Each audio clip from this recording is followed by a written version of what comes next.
Fala galera do aulade.com.br, tudo bom? Eu sou o professor Álvaro. Pessoal, vamos continuar aqui a taxonomia. Já falamos ali dos vírus, bactérias e agora reino protista, tá? Então aqui no reino protista nós temos dois tipos de seres vivos dentro do reino protista. Nós temos os protozoários, que é o que a gente vai falar nessa aula, e nós temos as algas, que daí a gente vai ter uma aula especial para algas.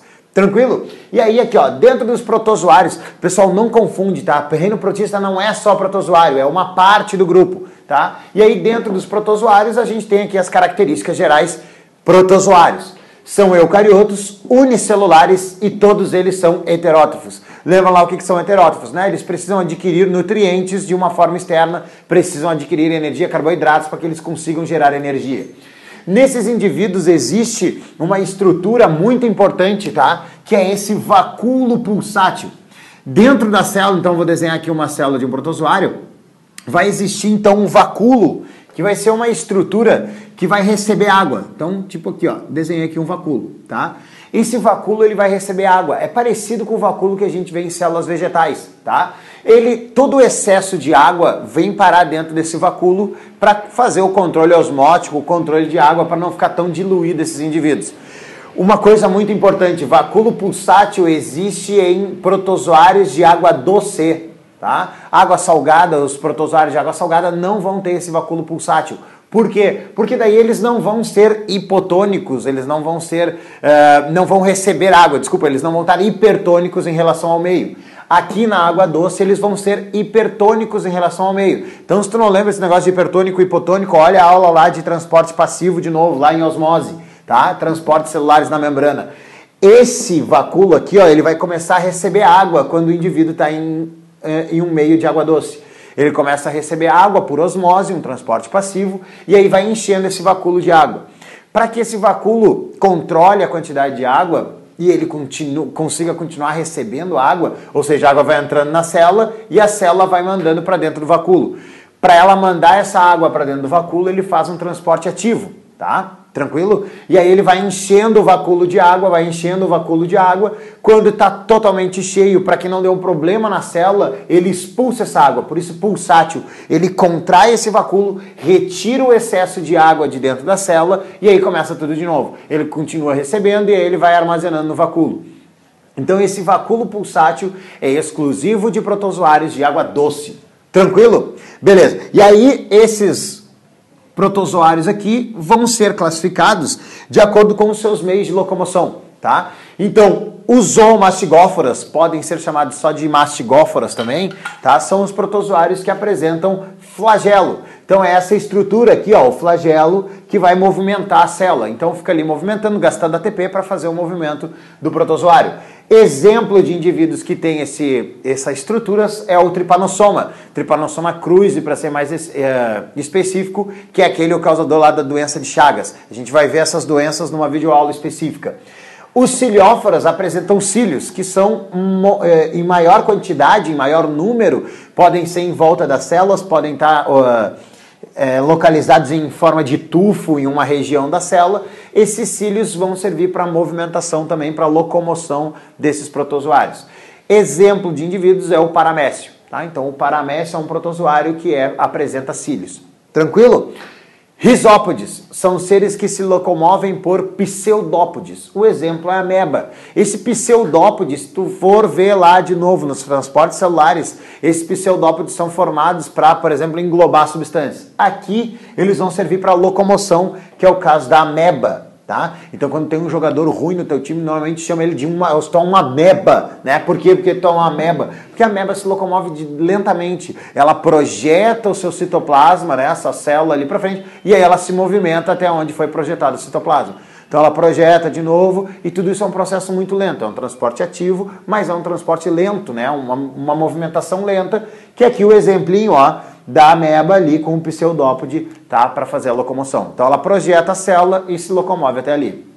O último tipo são os protozoários apicomplexos. São aqueles que não têm estruturas específicas de locomoção, não apresentam nenhuma organela específica para locomoção. Mas nesse caso aqui nós temos os plasmódiums, né? O plasmódium, que é o causador lá da malária, doença que a gente vai ver na outra videoaula também. Então, dentro desse grupo, todos eles são parasitas, tá? Então, dentro das apicomplexas, a gente vai ter Todos os seres vivos que pertencem a esse grupo são seres parasitas. Tranquilo? Aqui nos outros depende, tem os de vida livre e os parasitas. Beleza? Então, esses são os 4 grupos classificados de acordo com a forma de locomoção. Deixa eu botar aqui, ó, locomoção. E aí, os 4 grupos de protozoários. Beleza? Esses indivíduos, eles vão ter um processo de reprodução, tá? Esse processo de reprodução pode ser basicamente de 2 jeitos. Assexuada, que é onde um indivíduo produz outro a partir dele mesmo. Então, coloquei aqui um exemplo de uma amebinha. Essa ameba, ela sofre um processo de bipartição, que é basicamente uma divisão celular, bem parecido com o que a gente viu ali no reino Monera, nas bactérias. Sofre um processo de divisão celular e forma 2 amebas. Pessoal, reprodução assexuada não tem variabilidade genética. O indivíduo é exatamente igual ao outro. Geneticamente, eles são iguais. Então, eu saio de uma célula, formo um outro indivíduo e eles são geneticamente iguais. Tranquilo? Sem variabilidade genética. Um clone praticamente um do outro. Beleza? Então, essa bipartição também pode ser chamada de cisciparidade, né? É o outro nome para esse tipo de reprodução assexuada. A reprodução sexuada, agora eu vou botar aqui, ó, uma aspas bem grande, tá? Essa reprodução sexuada, ela é um pouquinho estranha, porque eu vou sair de 2 células e eu vou chegar em outras 2 células. Ou seja, eu não aumentei o número de células.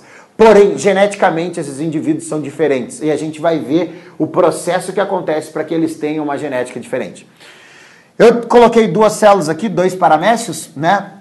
Eles têm o seu macronúcleo, que é essa estrutura aqui, ó. O macronúcleo. E vão apresentar também micronúcleos. Os micronúcleos eu coloquei de cores diferentes aqui, ó. Micronúcleo.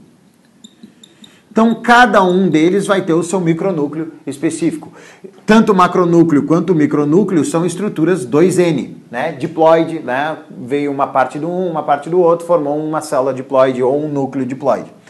Esse micronúcleo aqui, ele vai sofrer, nesse primeiro processo aqui, ó, um processo de meiose, né? Então, esse Rzinho com exclamação é a meiose, é como a gente representa a meiose. E aí a meiose vai formar 4 micronúcleos em cada célula, tá? Agora vem um detalhezinho importante, presta atenção aí, ó. Eu vou modificar o meu desenho. Nessa hora que acontece a formação de 4 micronúcleos, 3 de cada célula são degenerados, tá? Então esse micronúcleo, ó, presta atenção, esse micronúcleo que foi gerado aqui agora, ó, os 2 micronúcleos agora são haploides, são N, porque sofreram meiose. Tá? Deixa eu até tirar aqui, ó, a flechinha. Agora esses micronúcleos ali são todos haploides. Esses 2 micronúcleos vão sofrer processo de mitose logo depois. Logo depois de degenerar os 3 micronúcleos em cada um. Então, depois que degenera, eles sofrem mitose, gerando cada um novo micronúcleo. Né? Uma mitose, uma célula forma 2, ou um micronúcleo forma 2 micronúcleos. Beleza. O que acontece depois? Essa célula pode formar uma ponte citoplasmática, que vai comunicar os 2 citoplasmas dos protozoários e eles vão trocar esses micronúcleos. Então, um jogou um micronúcleo para lá, o outro jogou um micronúcleo para cá. No fim das contas, cada um deles vai ter um micronúcleo diferente. Um de cada célula, ó, um azulzinho e um pretinho. Então ali, ó, beleza? O que vai acontecer agora? O processo de fecundação. Os micronúcleos vão se misturar, tá? Eu vou mudar a cor agora, ó. Os micronúcleos agora vão ficar vermelhos, tá? Então eu tô agora de novo com micronúcleos que são 2N. Por quê? Porque foram a mistura desses micronúcleos haploides, tá? Então formou micronúcleos diploides em cada célula. Presta atenção, vou modificar o meu desenho aqui, ó. Esses micronúcleos, depois que fecundam, o macronúcleo que estava aqui, ó, desde o começo, ele é degenerado. Ele perde esse macronúcleo aqui, tá? E aí, esse micronúcleo vai sofrer mitose e vai gerar um novo macronúcleo. Tranquilo? E aí, no fim das contas, ele pode formar a quantidade de micronúcleos que ele quiser. No caso, eu vou colocar um em cada célula. Então, geneticamente, essas células aqui, ó, vão ser diferentes, tá? Porque foi fruto, esse macronúcleo, ele é fruto da fusão dos micronúcleos ali que eram geneticamente diferentes.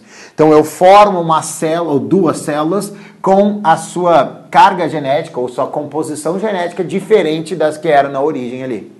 Tranquilo? Então por isso a gente diz que é uma reprodução sexuada. Por que eu coloquei entre aspas? Porque eu não gerei células novas. Apenas gerei células com composições genéticas diferentes, né? Da que deu origem.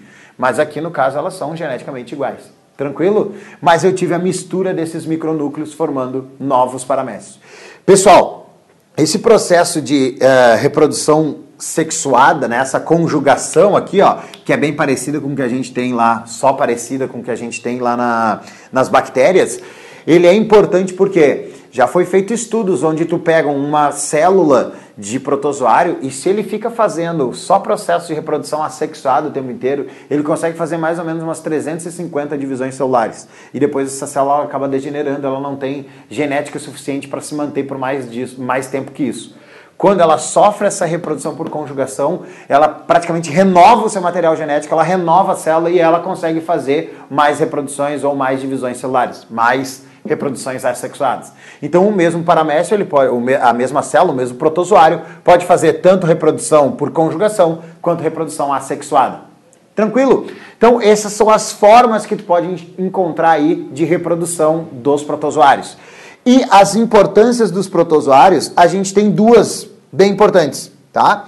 Que é o seguinte, os protozoários, eles podem ser simbiontes, e aí eles fazem uma simbiose com alguns cupins, tá? Então eu tenho um gênero chamado Triconinfa, que fica associado com o cupim, e ele auxilia o cupim na sua digestão. Então o cupim, ele se alimenta lá, né, aquele artrópode, tá? O cupim é um artrópode lá e tal, um inseto, e aí ele vai ter dentro do trato digestivo dele a triconinfa que auxilia na digestão. Então eu tenho aqui uma importância nessa simbiose dos protozoários. E uma importância que existe para nós humanos, as doenças. Tá? E aí, como eu te falei, as doenças a gente vai ver então na próxima videoaula aí, doenças que são causadas por protozoários. Feito, pessoal? Então esse foi o nosso reino protista, as características gerais, as classificações. Foi uma alegria imensa, uma satisfação medonha, uma hemorragia de prazer e até a próxima aula. Não esquece de se inscrever e curtir o vídeo e compartilhar. Tchau, tchau!